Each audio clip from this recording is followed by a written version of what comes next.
Ele tá com cordão umbilical ainda. Eu vou cortar.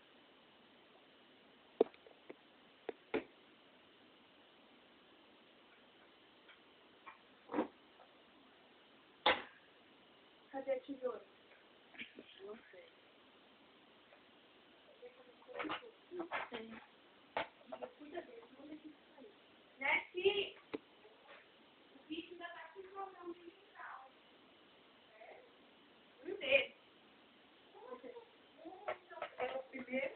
O primeiro. Então... Cadê? Tá sangrando. Não, ele. ele tá... Não tirei não. Tá aqui. Cordão, isso aí. Esse aqui eu peguei ele.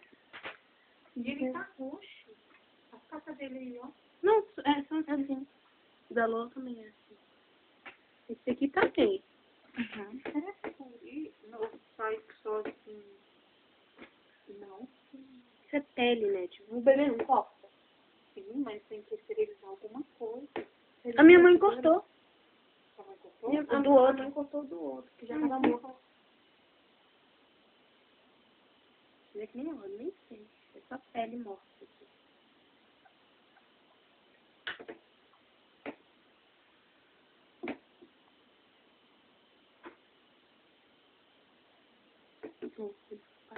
Mas você sabia que não pode dar muito também? Tá ótimo. Será? Uhum. Agora tem que dar pra esse aqui.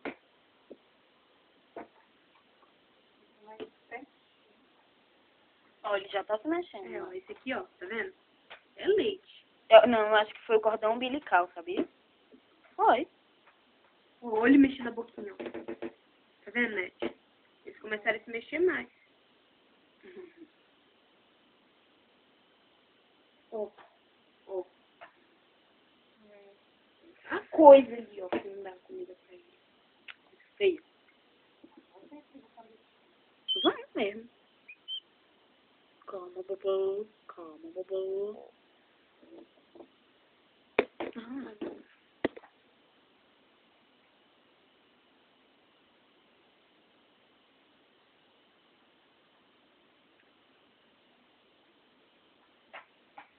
Imagina se não tivesse na mão dele.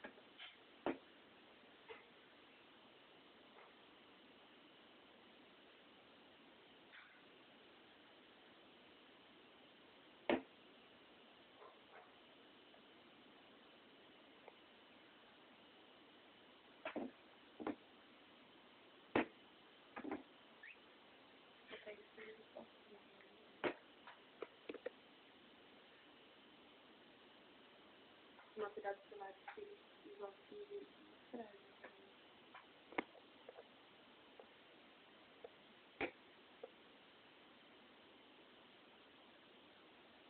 Bebe.